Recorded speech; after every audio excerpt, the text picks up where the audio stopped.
ce qu'on va faire aujourd'hui, donc l'agenda, si tu peux passer, Elodie, parce qu'il y a donc l'agenda pour que vous sachiez. Donc, ce qu'on va faire, c'est qu'on va voir les modèles que j'utilise quand je travaille avec les équipes, qui est le modèle ORPI et qui a été créé en 1977 aux États-Unis. Là-bas, ça s'appelle GRIPI parce que O, c'est pour objectif et en anglais, on dit plutôt goals. Donc, c'est pour ça qu'en anglais et dans le document et sur Internet, vous allez trouver GRIPI. Et c'est un modèle qui a l'avantage d'être très simple, très clair, d'une simplicité énorme et qui marche. Donc, je vais vous montrer quels sont les composants, comment on les utilise et on va voir une application concrète dans le travail des équipes. Après, ce qu'on va voir, c'est les modèles de développement d'équipe, notamment un très connu, j'espère que vous êtes familier, mais sinon, de toute façon, on va voir les différentes étapes, qui est le modèle de Tuckman. C'est le plus connu avec les 4 étapes dans le développement des équipes, pour pouvoir voir à quel moment, donc ça c'est pour voir les bons timings à l'heure d'appliquer le tout ORPI. Et finalement, ce qu'on va faire, c'est on va vous dévoiler les types d'interventions qu'on peut mener avec une équipe et qu'on appelle Team Booster. Donc, c'est l'application concrète de ORPI et en indépendance de l'étape de développement dans laquelle chaque équipe se trouve. Ce qu'on va faire, c'est qu'on va utiliser différents approches en fonction de l'étape dans laquelle l'équipe se trouve. Bon, tout ça, c'est ce qu'on va faire aujourd'hui. Dans le modèle ORPI, dans le développement des équipes, quand il faut l'utiliser et pourquoi faire. Et ensuite, les Team Booster comme une application aussi très concrète de ces modèles ORPI. Elodie, et à n'importe quel moment, si vous avez des questions ou vous voulez partager une expérience, utilisez le chat et entre Elodie et moi, on va coordonner tout ça pour que vous soyez bien accrochés au fil. Tu peux passer les slides? Merci. Donc, le modèle ORPI, là, vous l'avez devant vous. Donc, ORPI, c'est les 4 éléments que vous avez là. C'est le premier, donc le O, c'est pour objectif. Et quand on parle d'objectif, on parle de la direction commune d'une équipe. Donc, là, on va mettre des choses comme la vision, la mission, les jalons, les objectifs à court, moyen, long terme. Mais les spécificités, c'est que comme on parle d'équipe, c'est une direction commune. Ensuite, le deuxième élément, c'est le rôle et responsabilité. Donc, il faut que pour qu'une équipe soit efficace, chacun sache quelle est sa contribution, comment il ou elle va contribuer à atteindre cet objectif ou cette direction commune de l'équipe. Et cette définition du rôle de chacun doit être accordée par tous les membres de l'équipe, donc connue et accordée par tous. Ensuite, le troisième élément, c'est le processus. Le processus, là, c'est un tiroir dans lequel on va mettre la façon de travailler ensemble. Donc, c'est les méthodes, les outils que l'équipe va mettre en place pour pouvoir labourer dans la direction commune qui sont établies. Là, on va trouver des choses comme par exemple des méthodologies comme Agile, comme Lean, comme même la digitalisation qui se met en place depuis un moment dans toutes les organisations. Donc, c'est quelle est l'approche dans la façon de travailler au sein de l'équipe. Et ça doit être commun à tous les membres de l'équipe. L'autre chose qu'on va mettre ici, c'est le processus de travail commun. Donc, tous les processus transversaux et les initiatives transversales dans lesquelles les membres de l'équipe vont travailler ensemble. Et le quatrième élément, c'est les relations interpersonnelles. Là, ce qu'on met, c'est tout les règles de fonctionnement qui permet à l'équipe d'avoir un langage commun. Dans la plupart des équipes, aujourd'hui surtout, on va trouver une grande diversité de profils. Donc, on va avoir des gens qui viennent de différentes formations ou backgrounds. On va avoir des gens qui viennent de cultures différentes. Donc, il faut trouver un terrain d'entente, de règles de fonctionnement qui permet une harmonie et éviter des conflits qui pourraient venir de mésententes entre les membres de l'équipe. Donc là, ce qu'on fait, c'est qu'on identifie quels sont les comportements qui sont acceptables au sein de l'équipe et quels sont les comportements qui ne sont pas acceptables. Et on les appelle règles du jeu. Donc, valeurs et comportements qui sont communs à tous les membres de l'équipe. L'ordre de travail de différents éléments de ORPI, parce qu'il y a quand même un ordre dans l'application de chacun. Donc, les premiers éléments à travailler, c'est les objectifs. S'il n'y a pas de direction commune, il n'y a pas d'équipe. Donc, ça, c'est les principes fondamentaux.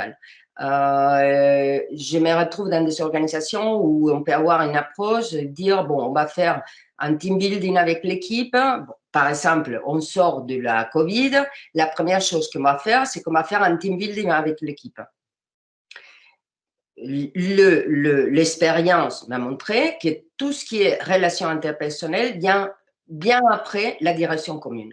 Donc, s'il n'y a pas un but commun, s'il n'y a pas ce qu'on dit en anglais le purpose ou le but commun, la vision commune, tout ce qu'on fera pour développer les relations interpersonnelles n'a pas plus de sens que de passer un bon moment ensemble, mais ça ne va pas contribuer à l'efficacité de l'équipe. Donc, il faut bien tenir en compte que les premiers éléments à travailler, toujours, même si on l'a déjà travaillé, il va falloir revenir sur les éléments fondamentaux. Donc, c'est les objectifs, la direction commune. Et ensuite, on peut travailler bien dans les rôles et responsabilités, en dépendance de besoin dans l'équipe, rôles et responsabilités et processus de travail en commun, pour ensuite travailler les relations interpersonnelles. Élodie. Merci. Oui. Dis-moi. La prochaine. Donc, ce que vous avez là, c'est ORPI comme l'outil qu'on peut, comme dans sa totalité. Donc, il y a les objectifs, les rôles, les processus et les relations interpersonnelles. Là, vous avez ORPI comme outil qu'on peut mettre en place pour évaluer l'efficacité d'une équipe à un moment donné. Donc, une des applications, ça c'est la première chose qu'on est en train de voir, une des applications de ORPI, de ces modèles, c'est pour évaluer l'état d'évolution de l'équipe dans chacun de 4 éléments. Okay. Donc, ce que vous avez là, la grille, c'est une échelle de 0 à 100. Et ce que vous avez là, les marqueurs, c'est la moyenne. En fait, si on peut passer à les slides suivantes, Élodie, c'est super, parce que je vais vous montrer un exemple très concret. Donc là, vous avez la photo de l'application ORPI avec une équipe. Donc, la ligne jaune que vous voyez là, les différents X et la ligne jaune, c'est la moyenne. Et tous les différents points, différentes couleurs que vous voyez, c'est un individu au sein de l'équipe. Donc, chaque personne est venue et il a ou elle a évalué à quel point l'équipe, il avait fait un bon travail, donc de 0 à 100, donc le plus proche de 100, le mieux, le plus proche de 0, évidemment, le moins bien. Donc, ce que vous avez là, la ligne jaune et la moyenne. Et tous les différents points, donc c'est les différents membres de l'équipe. Donc, vous voyez, donc il y a 2 informations importantes là. Et donc, chaque personne, elle est venue sur les flipcharts, sur le paperboard, il a marqué avec une gommette ou avec un marqueur où il pense que l'équipe, il est à ce moment-là dans chacun des éléments des différents 4 ingrédients de ORPI. L'autre information, donc on a la moyenne, mais on a aussi la dispersion, on a la variation. Pour tous ceux qui travaillent sur Lean ou Six Sigma, etc., ben, vous êtes bien au courant de l'importance de ça. Donc, une fois que chacun il a fait son évaluation et qu'on a trouvé la moyenne, ce qu'on provoque, c'est une discussion au sein de l'équipe pour voir qu'est-ce qui manque à ceux qui ont fait une évaluation plus proche de 0 et qu'est-ce qui fonctionne très bien pour ceux qui sont proches de 100. Et ce qui nous permet, dans tous les post-it roses que vous avez là, identifier quelles sont les choses qu'il faudrait faire pour évoluer. Donc, par exemple, dans son objectif, vous avez tous les éléments dans les besoins d'amélioration et les points positifs que vous avez à côté de l'exemple. Donc, dans les objectifs, on avait vu qu'il fallait travailler sur les objectifs de l'équipe, qu'il fallait améliorer l'entraide pour atteindre les objectifs, l'intégration des objectifs de l'équipe globale, organisation en prévision de la demande des clients, etc., etc. Donc, l'identification de ce qui manque, déjà, c'est un point très important pour ensuite identifier quel serait le plan d'action à mettre en place pour améliorer ce qui est amélioré ou pour s'assurer qu'on va garder tout ce qui fonctionne bien. Par exemple, le rôle et responsabilité, on a l'entretien annuel, les compétences au sein de l'équipe. Et dans les relations interpersonnelles, la participation, la confiance, la transparence et la célébration de la réussite. Voilà. Donc, si on vient à les slides d'avant, vous allez voir que, donc ça c'est, donc la première application, c'est l'évaluation. Donc, on peut utiliser Orpi à n'importe quel moment de la vie d'une équipe pour évaluer l'état actuel par rapport à ces 4 éléments, aux objectifs, rôle, processus et relations interpersonnelles.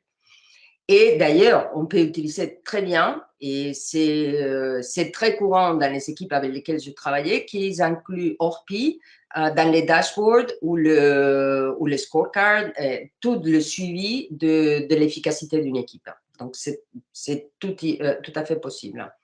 Après, Orpi, il a une application concrète qu'on va voir à la fin de ces webinaires, qui est la préparation de l'agenda des Team Boosters. Et donc, ça, c'est une des choses qu'on va voir. Pourquoi tu as changé, Elodie? On peut venir en avant? Donc, il y avait, donc voilà, l'agenda. Et la troisième application, c'est le développement de l'équipe. Et c'est pour ça qu'on va passer à voir maintenant quelle serait l'application et le moment le plus pertinent pour utiliser Orpi dans l'évolution d'une équipe. Donc, si tu peux passer là, c'est parfait. Tu peux passer à le phase. Voilà. Donc, on va voir le modèle de Tuckman.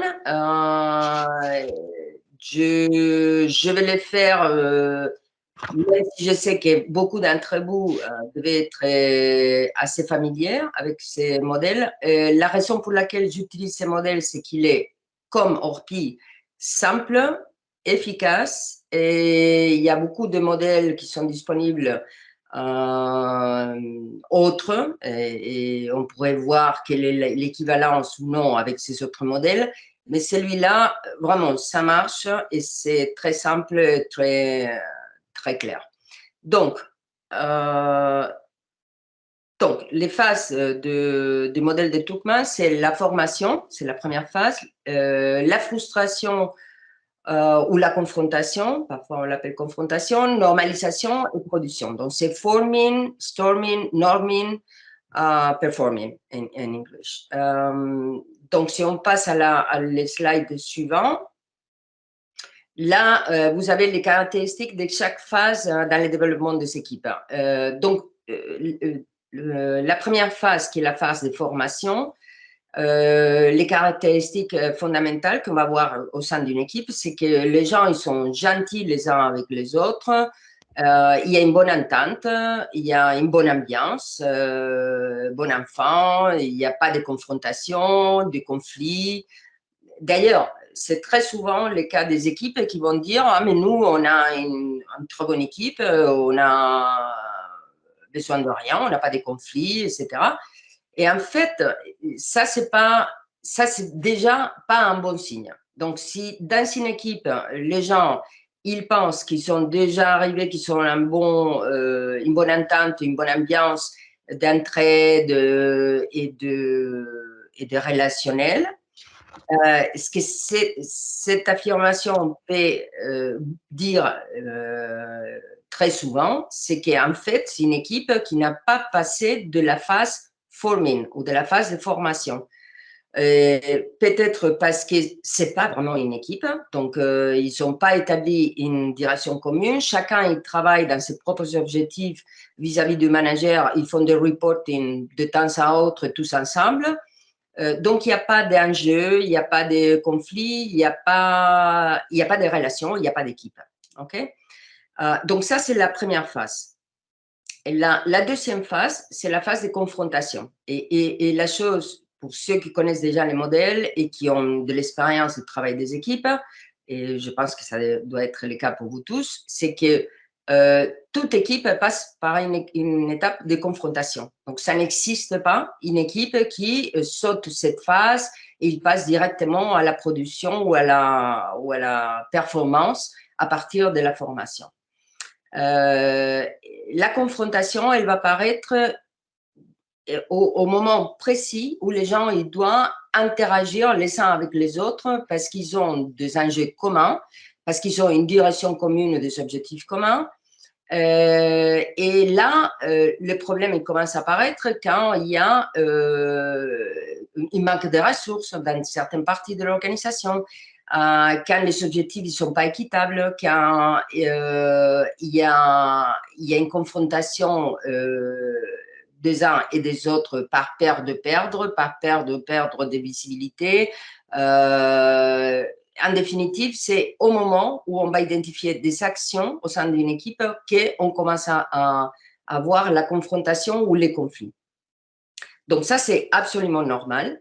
Ensuite, et pour sortir de cette phase de confrontation, il va falloir passer par la phase de normalisation. La normalisation, c'est la phase dans laquelle on va établir des règles de jeu, on va définir le rôle et responsabilités de chacun. Si on ne l'a pas fait encore, on va réétablir ou établir une direction commune. Donc, en fait, c'est dans cette phase-là que naturellement, n'importe qui on n'est pas au courant du modèle ORPI, on va utiliser les 4 éléments d'ORPI. Donc, objectif, rôle et responsabilité, processus et relations interpersonnelles. Et c'est cette normalisation qui parfois est menée par un leader, parfois par un facilitateur externe et ensemble avec l'équipe, qu'on va pouvoir passer à la phase de production ou à la phase de performance et où l'équipe commence à fonctionner de façon efficace ensemble.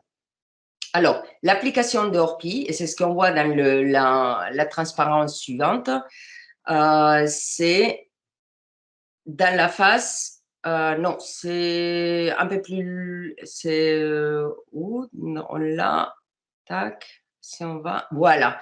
Donc, merci Elodie. Là, vous voyez que c'est marqué ORPI dans la phase de formation.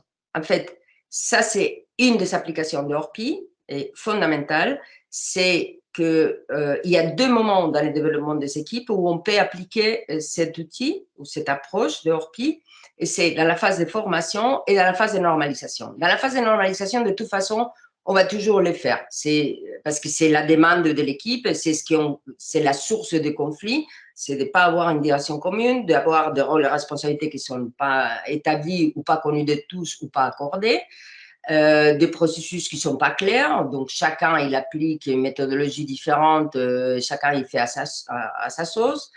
Et les relations interpersonnelles, les règles du jeu, ils ne sont pas claires. Donc, de toute façon, dans la phase de normalisation, l'approche ORPI, il vient naturellement. Mais l'avantage de ORPI dans la phase de formation, c'est ce que je voulais vous montrer, c'est que le plus tôt on approche le travail d'une équipe dans son développement, le moins de frustration ou de confrontation on va avoir. Donc, le résultat ou la conséquence d'utiliser ORPI depuis la formation d'une équipe, c'est que la phase de confrontation, elle va se réduire dans son intensité et sa durée. Donc, voilà. Après, je voulais vous montrer un autre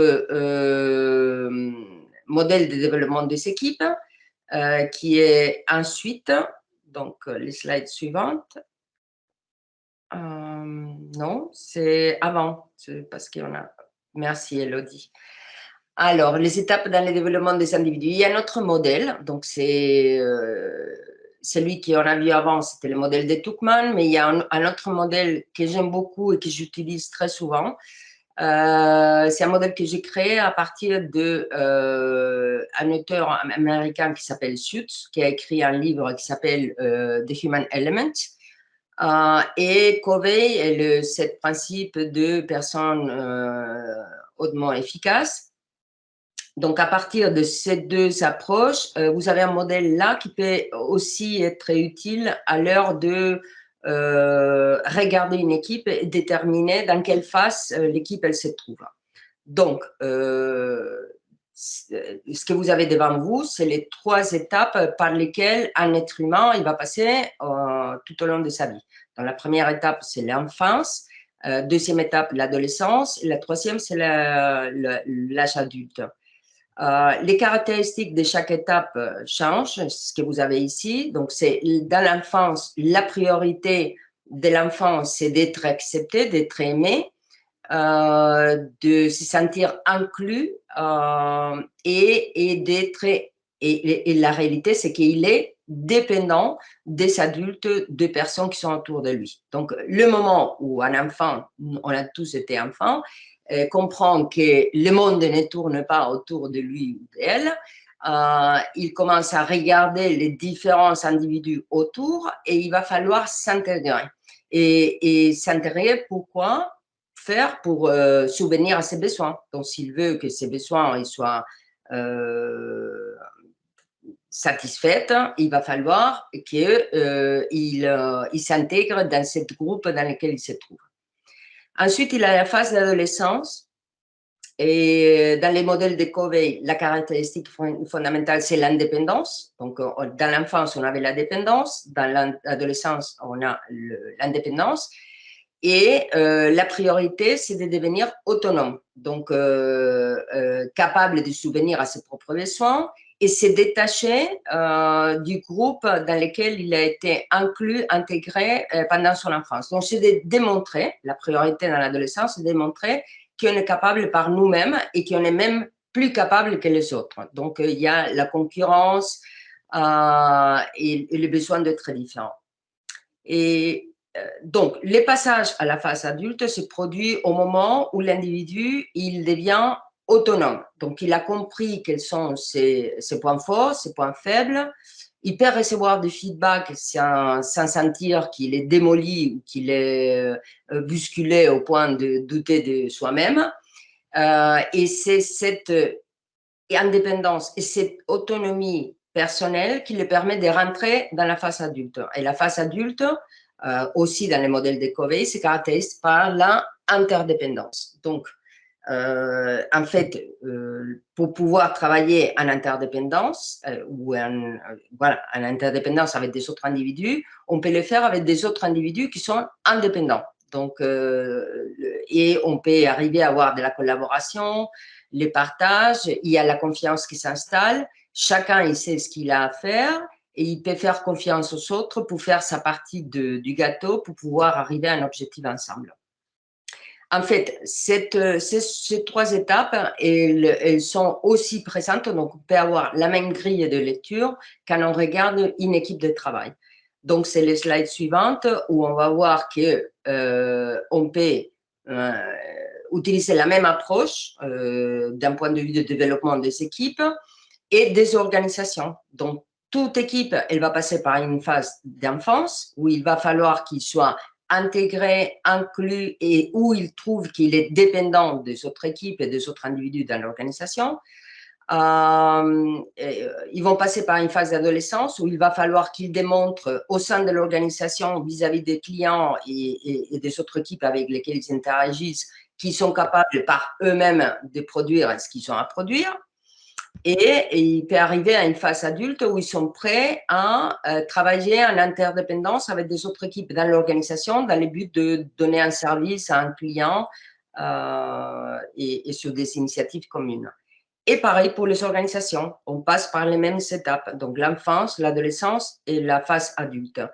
à tel point que, par exemple, quand j'ai travaillé dans des organisations, dans l'intégration des acquisitions, même s'il y a une acquisition d'une société qui est déjà dans la phase adulte, donc qui travaille en interdépendance avec des autres organisations pour servir ses clients ou les clients des autres organisations, le moment où il a été acquis par une autre société, il va revenir en arrière, donc il va revenir dans la phase d'enfance.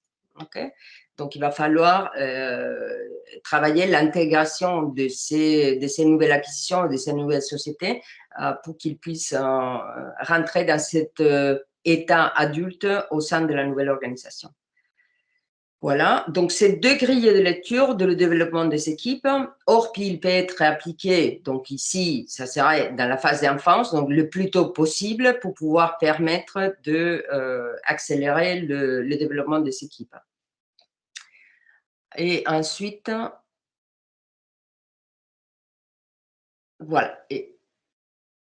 Voilà. Et donc, l'application très concrète qu'on voulait partager avec vous de ORPI comme approche dans le développement des équipes, c'est ce qu'on appelle le Team Booster. Le Team Booster, c'est une séance qui peut avoir classiquement une durée de 2 à 3 jours. Où on va travailler avec les équipes sur les 4 éléments du modèle ORPI. Donc, sur la direction commune, donc les objectifs, sur le rôle et responsabilités, donc la définition de qui fait quoi pour contribuer à atteindre cette direction commune, cette vision, objectif commun. Ensuite, quels sont les processus de travail ensemble, donc les initiatives et processus transversaux que l'équipe va devoir mettre en place. Et aussi toutes les méthodologies, les outils de l'équipe. Et ensuite, c'est les relations interpersonnelles. Donc, travailler sur les valeurs partagées au sein de l'équipe, en cohérence avec les valeurs de l'organisation, mais aussi en cohérence avec les valeurs personnelles de chaque membre de l'équipe, et qui ensuite on traduit en règles de fonctionnement avec des comportements très spécifiques, comportements acceptables et non acceptables au sein de l'équipe.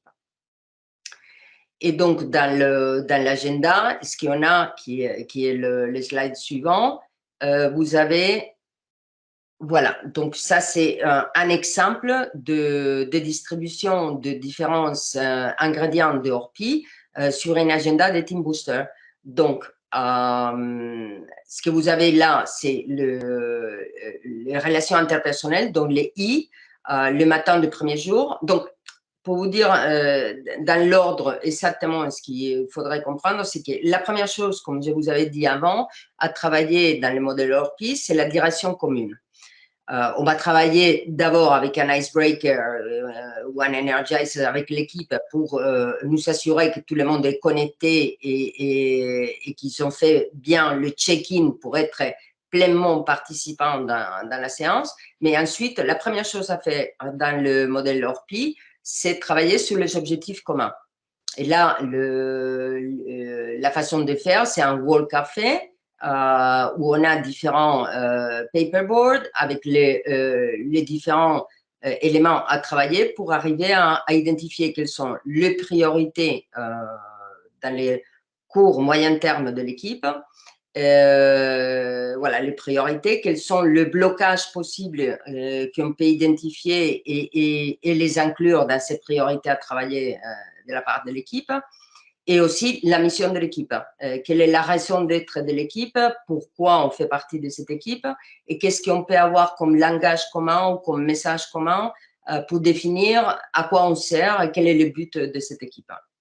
Donc, priorité, mission de l'équipe et identifier aussi les blocages qui pourraient nous empêcher d'arriver à l'objectif qu'on a défini.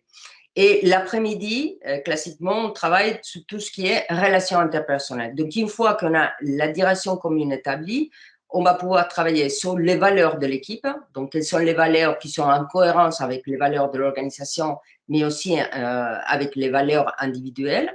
Donc, il y a une séance de partage de valeurs individuelles de la part des membres de l'équipe. Et ensuite, on va traduire ces valeurs individuelles en cohérence avec les valeurs de l'organisation en comportement spécifique. Donc, qu'est-ce que ça veut dire? Donc, si Pour vous mettre un exemple, une valeur peut-être le travail en équipe, hein, ou l'entraide. Donc, tout ça, c'est trop générique. Donc, entraide, travail en équipe, ce qu'on va faire, c'est traduire qu'est-ce que ça veut dire. Donc, quand on dit entraide, quelqu'un qui montre de l'entraide ou le support des uns et des autres, qu'est-ce qu'il fait ou qu'est-ce qu'elle fait qui nous fait dire ou comprendre que cette personne elle est prête à aider les autres. Voilà. Donc, identifier quelles sont les valeurs et comment on les traduit en comportements spécifiques, donc comportements qui sont acceptables et comportements qui ne sont pas acceptables au sein de l'équipe. Et ensuite, le lendemain, c'est travailler sur le rôle et responsabilités et les processus. Et là, les matins, par exemple, on va travailler, et ça, comme je vous ai dit avant, ça va dépendre de le besoin spécifique d'une équipe. Donc, par exemple, on peut se trouver avec une équipe où les rôles et responsabilités sont clairement établis et ce n'est pas une source de soucis. Donc, si on a fait une évaluation de RPI avant et on a identifié que les rôles et responsabilités sont bien établis, il n'y a pas de problème, on ne va pas travailler sur les rôles et responsabilités. Mais par exemple, on pourrait décider de faire une séance de feedback. Donc, les rôles et responsabilités sont clairs, mais il va falloir partager des feedbacks. Donc, on va faire une séance de feedback où tous les membres de l'équipe vont pouvoir donner des feedbacks à tous les autres membres de l'équipe et les managers, il est inclus. Et après, on va faire un reporting tous ensemble pour que chacun il puisse dire quel est le feedback qu'il a reçu ou qu'elle a reçu et comment il compte agir pour changer ce qui a changé si jamais c'est un feedback constructif où on l'indique des comportements à changer. Donc voilà, donc ça c'est une possibilité si jamais le rôle et responsabilités ils sont en place. Une autre activité, cette fois-ci, c'est sur les relations interpersonnelles. On travaille sur l'assimilation du manager et ça, c'est surtout dans les cas des équipes de nouvelle création. Donc, quand le manager il est nouveau, où il y a eu un changement de membres de l'équipe. Dans l'équipe, il y a des nouvelles constitutions, puisqu'il y a des gens qui sont partis, des gens qui sont arrivés nouveaux. Cette séance permet de clarifier les attentes de l'équipe par rapport au manager et les attentes du manager par rapport à l'équipe. Donc, on a une séance qui permet de clarifier ça et bien asseoir les attentes du manager par rapport à l'équipe et qu'est-ce que l'équipe, quel est le soutien ou le support que l'équipe attend du manager. Et ensuite, et c'est notamment dans l'après-midi, c'est le travail sur la gouvernance de l'équipe. Donc là, quand on parle de gouvernance, on parle de la projection à l'avenir. Donc, d'ailleurs, déjà, c'est le plan d'action. Donc, quelles sont les actions très concrètes qu'on peut mettre en place après cette séance en fonction de ce qu'on a identifié à améliorer ou des actions à mener. L'identification de quels sont le Key Performance Indicators ou les indicateurs de la performance de l'équipe qui vont nous aider à suivre l'évolution de l'équipe. Donc, par exemple, rien ne nous empêche d'inclure ORPI comme un des outils ou des façons de gérer ou de suivre la performance de l'équipe dans la durée. Mais c'est aussi important qu'à ce moment-là, on regarde les indicateurs qui sont déjà en place pour mesurer la performance de l'équipe déjà en place. Et en fonction de la direction commune et des priorités qu'on vient d'établir le jour avant, de définir quels sont les indicateurs qu'on n'a pas encore en place qui vont nous permettre de mesurer ce qu'on a dit qu'on va faire et de tous les indicateurs qu'on a déjà, lesquels sont plus nécessaires ou ils demandent une révision en fonction de ce qu'on a dit être notre mission et nos priorités dans les court et moyen terme. Et ensuite, c'est planifier la communication au sein de l'équipe et avec le reste de l'organisation. Donc, tout ça, le maintien de réunion de l'équipe, donc quel type de réunion, à quel moment, avec quelle fréquence, pourquoi faire. Donc, classiquement, ce que je trouve dans les organisations avec lesquelles j'ai travaillé, c'est que Oui, il y a des réunions d'équipe, mais c'est des réunions où chaque individu va reporter son état de lieu. Donc, qu'est-ce qu'il a fait la semaine avant, qu'est-ce qu'il compte faire dans les semaines à venir ou la semaine à suivre. Donc, c'est un reporting individuel, tous ensemble, mais il n'y a pas un travail de focalisation sur ce qu'on a dit qu'on allait faire ensemble. Donc, la préconisation, quand on parle de Team Booster, c'est de prévoir des réunions. Donc, les réunions d'équipe, ils ne soient pas focalisées sur le reporting individuel, donc de se soumettre à entendre ce que chacun il a fait dans son petit coin, mais de vraiment dans l'agenda, la focaliser sur les initiatives qui sont communes à l'équipe. Donc, qu'est-ce qu'on doit faire ensemble et qu'on a défini déjà le premier jour. Donc, voilà. Et on finit par un plan d'action où on identifie voilà, les nouvelles actions qu'on va devoir mettre en place, soit une redéfinition des réunions, des nouveaux indicateurs, etc., etc. Voilà. Donc, je pense que c'est… Voilà, donc ça, c'est mon profil. Voilà. Oui, c'est intéressant parce que c'est un modèle. Là, c'est un modèle, en effet, que tu peux mettre en place, mais c'est vraiment de s'adapter aussi, puisque forcément, les enjeux et les besoins de chaque entreprise ou organisation équipe sont totalement différentes. Et enfin, là, c'était bien. On découvre les méthodes que tu peux mettre en place Voilà. au travers Team Booster. Est-ce que concrètement, enfin, tu remarques des problématiques actuelles qui peuvent aider, enfin, que tu accompagnes notamment au travers de ces méthodes-là, peut-être pour expliciter, je ne sais pas, on parlait de dynamiser les équipes ou autres, et puis de plus en plus, il y a la distanciation aussi peut-être qui ressort. Est-ce que toi, tu vois actuellement de nouvelles problématiques ou des problématiques qui ressortent Alors là, ce que je vois, c'est qu'il y a une tentation de dire, bon, c'est la première fois qu'on va se retrouver physiquement tous ensemble après le confinement. Et c'est de rétablir les contacts entre les différents membres de l'équipe. Tu peux même enlever la présentation, je pense, hein, Elodie. Parce que comme ça, je ne sais pas s'ils ils ont besoin. Donc, c'est la tentation de dire on va travailler. Par exemple, j'ai eu la demande très concrète d'un client très récemment qui me disait bon, on va profiter pour faire du feedback. Donc, avec l'équipe et un partage des difficultés qu'on a vécues pendant cette période, un peu ventiler les difficultés ou l'état d'esprit de chaque personne.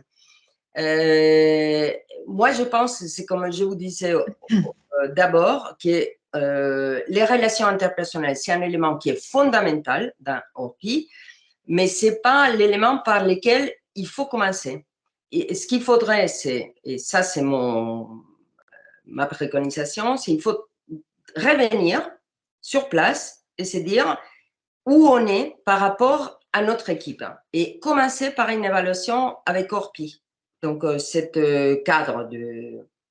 Donc, les objectifs, la direction commune, les rôles et responsabilités, les processus, les relations interpersonnelles et avoir une première visualisation de qu'est-ce qui va bien et sur quoi il faut travailler.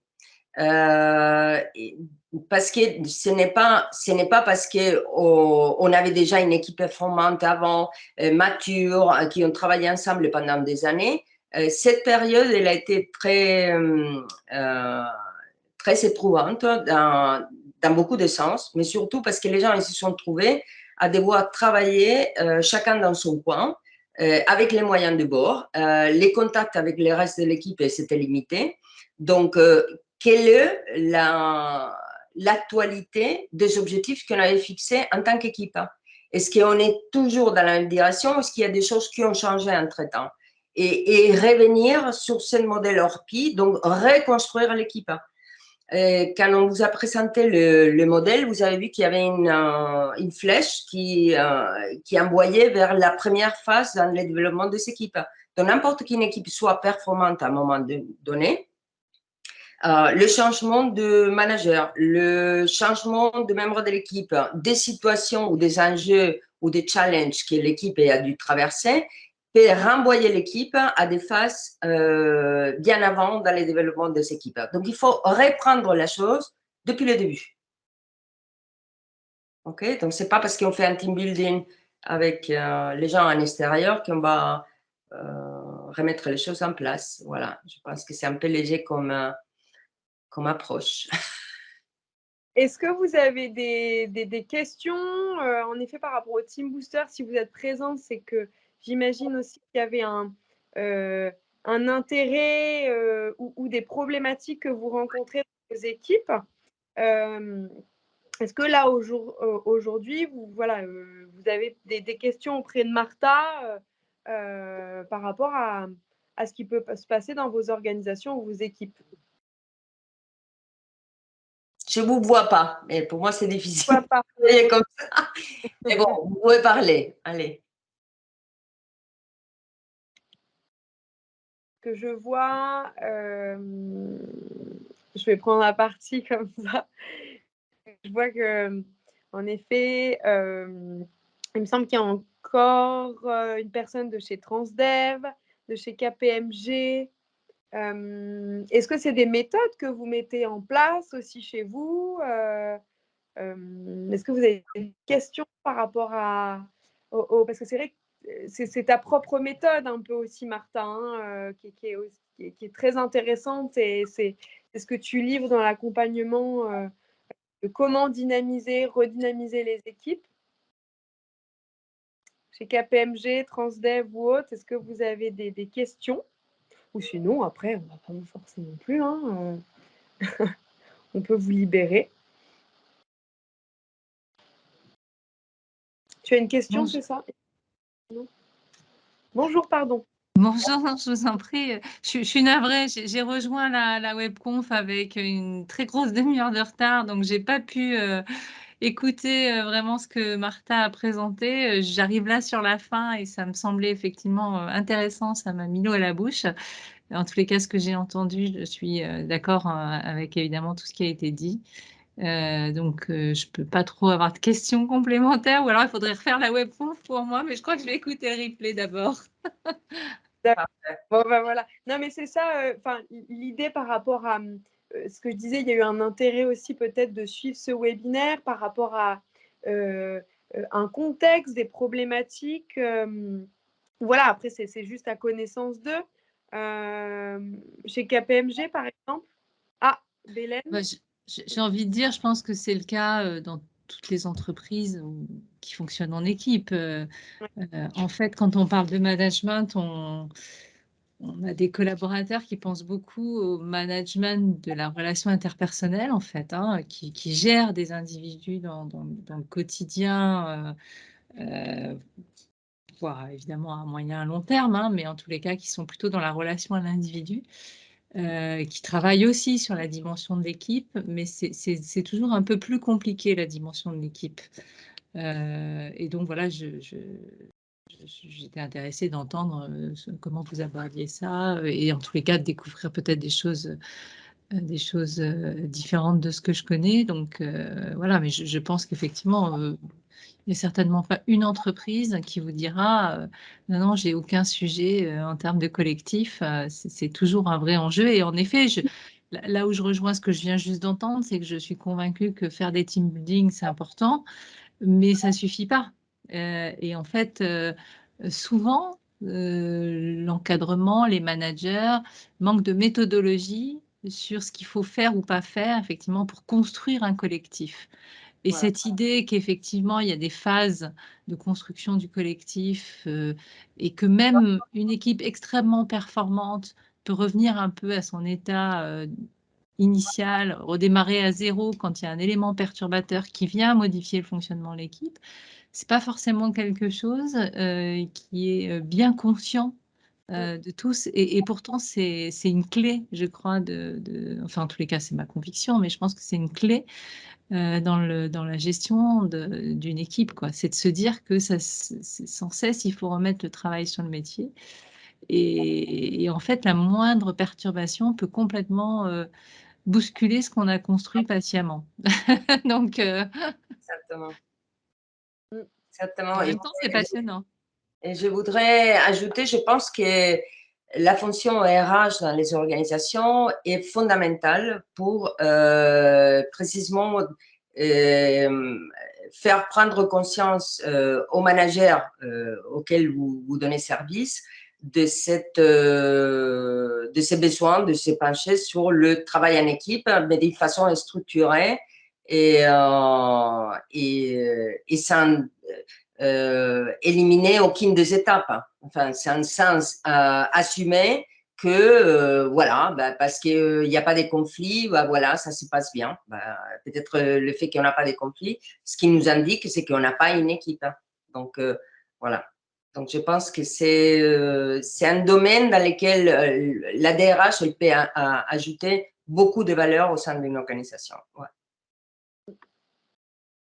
Oui. Bon.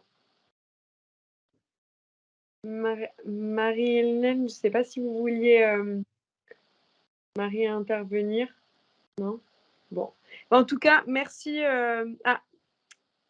Oui, je voulais, Bélène, à l'appareil, je voulais juste vous remercier de l'éclairage méthodologique qui m'a semblé important et très intéressant. Et je vais partager avec vous le fait que j'ai été ravie d'entendre qu'il est important de revenir au présentiel pour ne serait-ce que remettre les choses à plat, etc. Avec cette période où on est complètement en distanciel ou très en hybride, etc. etc. Donc ça, c'est un vrai gros point parce que maintenant, tout le monde se demande pourquoi revenir en présentiel, quoi. Donc c'est quand même important de le souligner, oui. Merci beaucoup. Très bien. En tout cas, merci à tous de votre présence, de votre écoute. Voilà, Martha, elle vous a fait découvrir une partie de son univers, parce que tu abordes encore bien d'autres sujets. Mais voilà, ça nous tenait à cœur. C'est vrai qu'en ce début d'année, alors bien évidemment, on est dans un contexte, on parle souvent de monde VUCA ou autre, très changeant, incertitude depuis bien maintenant quelques années. Mais c'est vrai que c'est très présent. On parlait de présentiel, distanciation ou autre. Et pour relancer aussi cette dynamique en début d'année, c'est important et même intéressant de revenir à zéro sur des périodes de début d'année. Donc voilà, c'est pour ça qu'on vous a proposé cette thématique. Donc n'hésitez pas si vous avez d'autres questions, Martha. J'imagine que tu seras ravie d'y répondre. Et puis, on a hâte de vous retrouver pour un prochain webinaire. Voilà. Merci à tous.